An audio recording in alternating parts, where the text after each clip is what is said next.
Hello. First, I want to introduce you myself. I am Dr. Lale from KOLAN Hospital. I'm an associated professor on OBGYN, and also I'm an IVF specialist. I also study stem cell therapies, and I have been in the United States for stem cell applications. Okay, first, I want to give some information about infertility and infertility problems. First, I will start with defining infertility. What is infertility? How do we say to a couple if they are fertile or infertile? The inability to become pregnant after 1 year of intercourse without contraceptive methods, we think that this couple is infertile. But if the woman's age is above 35, we have to define infertility term after 6 months. Because as we all know, ovarian age is going on. There are many causes of infertility that needs to be treated. IVF is one of the treatment methods of infertility, which has a greater impact on pregnancy and live birth rates compared to other treatment options. And our center, the IVF Center, offers the most effective fertility solutions for couples with ultimate techniques and long-time experience. In this method, IVF, a complex series of procedures are used to help with fertility or prevent genetic problems. Why should I need an IVF treatment? If you have absent or blocked fallopian tubes, in this case, your oocytes and sperms cannot come together and you cannot get pregnant. If you have severe male factor infertility, if you have low sperm count, if you have low sperm motility, or if you have no sperm, you need to have IVF treatment. If you are advanced reproductive age, the time to conception is critical and pregnancy rates with other therapies are unfortunately low. If you have endometriosis, this means you could have ovulation problems and if you could have low egg number. If you have ovulation disorders and you cannot get enough answer from other treatments, IVF could be a good option for you. In 1/3 of the cases, we cannot find any common cause that needs to be treated. That's why we call these couples unexplained infertility. Also, in these cases, IVF treatment results are higher than other treatment options. And also, if treatment with other therapies are not effective, are not enough for you to get pregnant, you should try IVF treatment. And also, if you are not infertile, but you have an inherited genetic disease that you wish to avoid passing on to your child. In this case, IVF is combined with other laboratory techniques, pre-implantation, genetic diagnostic tests, and then you can have a child without the disease. This means that the embryos, we test the embryos for the disease, and only those without the disease are transferred to the uterus. If you have premature ovarian insufficiency, in case less eggs are available, you should need IVF treatment for best results. If also you need fertility preservation for cancer or other health conditions, if you're about to start cancer treatments such as radiation or chemo, that could harm your fertility, and IVF for fertility preservation is your only option maybe. Women can have eggs harvested from their ovaries and freeze them in an unfertilized state for later use, or the eggs can be fertilized and frozen as embryos for future use after the treatment. Let's see what steps you are waiting during IVF treatment. The IVF procedure consists of several steps that take place over a period of weeks. Stimulation of the ovaries to produce several ovarian follicles, each of which contains an egg during ovarian stimulation. Normally, if you don't have any treatment, you can have only 1 egg per month. But with IVF treatment, we increase the number of eggs that we can collect during this treatment to increase our chance for pregnancy. And after ovarian stimulation, we will retrieve your eggs from the ovaries and obtaining a semen sample, and fertilization of the eggs with sperm and growth of the embryos in the laboratory, and transfer 1 or more embryos to the uterus after that. First, let's talk about ovarian stimulation. The first step of the IVF procedure generally involves the use of fertility medications to increase the number of eggs follicles that develop in the ovaries and control the time of ovulation. The stimulation regime is selected based upon the woman's diagnosis and the IVF center's protocols. It's also possible to perform IVF without ovarian stimulation. This is known as natural cycle IVF or unstimulated IVF or modified natural cycle IVF. Usually only 1 or 2 eggs is retrieved. However, the vast majority of IVF cycles worldwide are performed with some type of ovarian stimulation because natural cycle IVF is associated with lower pregnancy rates and less drugs consumption. The ovarian stimulation regime described is an example and may differ from that recommended by your doctor because it will be decided according to your situation, according to your ovaries, number of your eggs, and semen sample. Many clinicians will prescribe maybe before treatment a birth control pill for the woman to take for 1 or more weeks before beginning IVF. This pill helps to prevent the woman's body from releasing hormones that could stimulate natural ovulation and that could interfere negatively with our treatment. Most programs ask that you call on the first or second day of the menstrual bleeding to schedule an appointment for blood tests and an ultrasound. The first day of menstrual bleeding is considered the first day of the cycle. On the day 3 to 5, you may be asked to have a pelvic ultrasound to evaluate your ovaries and blood testing to measure hormone levels. If these tests are okay, you will be given a date to start giving yourself injection with FSH to stimulate the growth of egg follicles. In most cases, you will give yourself an injection of FSH once per day, generally in the evening. The injection can usually be given under the skin rather than deep into the muscle. That makes it painless instead of painful. After a few days of injection, you will be asked to have a pelvic ultrasound to measure follicle growth and a blood test to measure hormone levels. Depending upon the results of these tests, the dose of FSH may be increased or decreased. Blood testing and pelvic ultrasound may be repeated several times during a cycle. The goal of stimulation is to have at least 2 follicles that are approximately 15 to 18 millimeter in size. The number of follicles that develops depends on the ovaries and hormone levels of the individual patient. In most cases, more than 2 follicles develop. In some cases, more than 20 may develop. When blood testing and ultrasound measurements show that the follicles are ready, you will be instructed to give an injection of HCG to trigger ovulation. HCG is usually injected under the skin at a particular time in the evening. This allows the follicles to be ready for egg retrieval and also for fertilization during a window of time, approximately 36 hours later. Egg retrieval. Approximately 32 to 36 hours after injection HCG, a procedure is performed to retrieve the eggs. The physician inserts an ultrasound probe into the vagina and then uses a needle to withdraw the egg from each follicle with a very special technique. The procedure takes approximately 15 to 30 minutes, depending upon how many follicles are present, and is performed under conscious sedation, light anesthesia. Serious complications of oocyte retrieval are uncommon, which makes this procedure safe. But side effects such as pelvic cramping, light bleeding, and vaginal discharge often occurs. If these problems are persistent or become severe, it's important to call a healthcare provider as soon as possible. Embryo transfer. Approximately 2 to 5 days after the retrieval, 1 or more eggs that have been fertilized, embryos are placed in the woman's uterus using a thin, flexible catheter inserted through the cervix.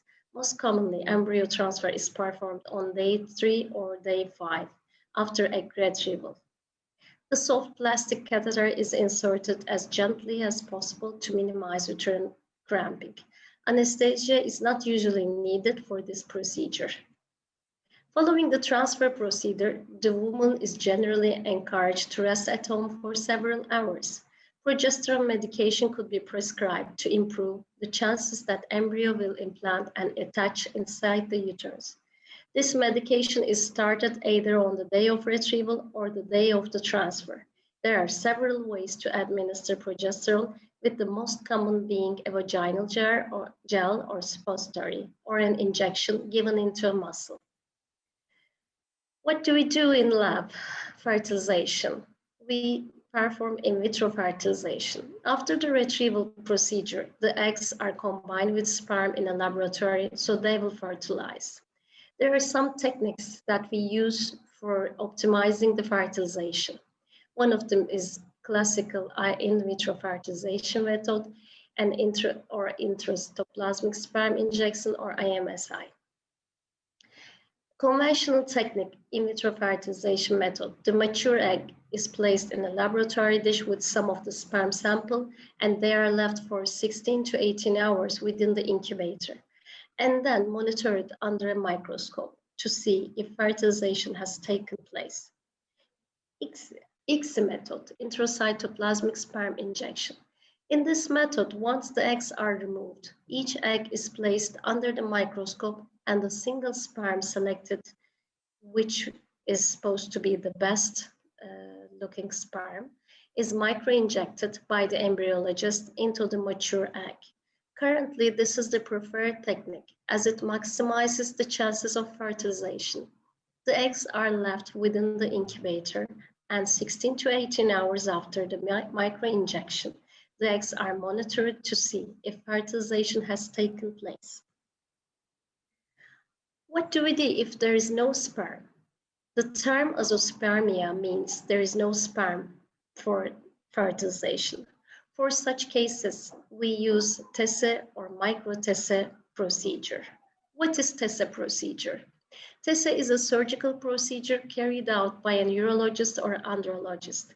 It's usually performed under general anesthesia, and the acquired samples taken from testicles is examined in the operation room. If the embryologist decides that the sample is a viable sperm sample and enough for the procedure, operation will stop and the samples are sent to the laboratory for fertilization. What is micro-TESE? Microscopic or microdissection testicular sperm extraction is a surgical procedure performed in the operating room under general anesthesia to retrieve sperm for IVF or fertilization by using operative microscope. Microdissection TESE can improve sperm retrieval for men with non-obstructive azoospermia over those achieved previously with standard testis biopsy techniques. The main difference between TESE and microdissection TESE is that the micro-TESE process is performed by using the microscope to get optimal sperm sample. The urologist may distinguish sperm production more easily in the centers called tubules by magnification under the microscope. In this way, both the chance of finding sperm will be increased and the damage to the remaining testicle tissue will be minimized. There are high sperm retrieval rates with a micro-TESE, approximately 50 to 55%, except in some cases where large fragmentation and Sertoli cell only occur in some Y chromosomes where sperm production is not or seriously affected. What do we do in the lab again? We may perform oocyte freezing instead of embryo freezing. It's statistically proven that getting pregnant after the age of 35 is harder. Miscarriage rates are higher at older ages with older eggs. Women can freeze their eggs when they are still viable and in good quality. So if they wish to get pregnant at a later age and have poor egg quality, they will have the frozen eggs as a backup plan. With this method, you can conceive at the age of 40, for example, with your eggs collected from the age of 30 years, and you will have a higher pregnancy chance with the higher quality of a 30-year-old egg. Egg collection is not only for women who want to postpone gestational age, but also for women who have reduced or decreased egg capacity for medical reasons. There are some tests we can perform before transferring the embryo, before potential implantation. Advances in genetics and IVF laboratories now enable us to evaluate each embryo and whether they carry out the correct number of chromosomes and if they carry out normal arrangement of the genes to indicate they are healthy. It can also be used to identify a specific genetic mutation. We may do some tests which will give us the optimum results. FISH, RACGH, and NGS, next generation sequencing, are one of them. In this method, this is earliest known genetic methods of investigation. It focuses on the study of a single cell called the nucleus, which carries the genetic information. In RACGH is a method that allows the examination on the genetic structure of an embryo. The biggest advantage of the test is that it allows the evaluation of all chromosomes either numerically or structurally. NGS is the ultimate test. This treatment and biopsy technique and timing for NGS is the same as RACGH. In cases where NGS is used and embryos are frozen individually after embryo biopsy, if a suitable healthy embryo is found after the result, the transfer again will be carried out in a later cycle. Why you should choose our department or hospital? First, experience. We have 500 cycles to 2,000 cycles per year. And also we have a multidisciplinary team with perfect collaboration. We are a team with 3 IVF certified doctors. We are males and female doctors, and one of our clinicians has stem cell education experience in United States. We have 2 very good experienced doctors, urology doctors, and we have 2 embryologists, approximately 15 years experience, and 4 nurses, whom they will help you as soon as you want. We all understand about your journey and how you could feel going through this period. Some of us also experienced this.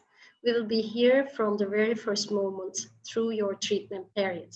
We will evaluate every detail and every improvement according to current scientific developments and with our West experience. Our approach will be personalized due to your needs, clinical status, and will target the optimal results for you. We have high success rates and we have really good experience, and we have 70 to 75 pregnancy rates and 58 to 61% of retrievals, which is a very high number, resulting in live births.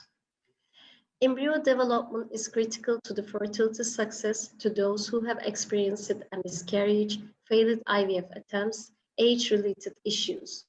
Oocyte freezing techniques is also decisive for those who want to preserve fertility according to medical reasons, such as before chemo and radiation therapy. Our highly experienced embryology team and laboratory facilities will come over all the pitfalls that could prevent you from hugging your baby.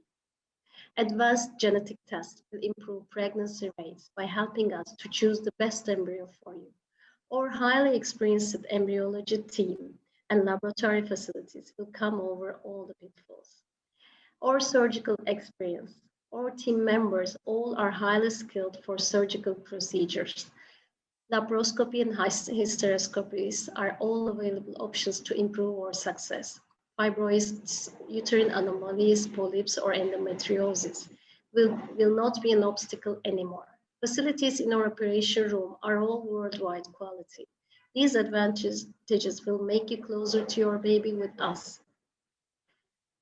And also ultimate options for you, stem cell therapies. As we all know, stem cells are undifferentiated cells that exist in embryos, fetuses, and adults to produce differentiated cells. Stem cells have incredible capacities to regenerate and support tissues. For female infertility, stem cells are used for ovarian regeneration and oocyte generation in cases of early menopause. Live births are achieved with stem cell therapy. Stem cell therapies are all available in our clinic. diet adjustments, psychological supports, and acupuncture treatments that could increase your chance and make you more comfortable during our treatment will all be available for you.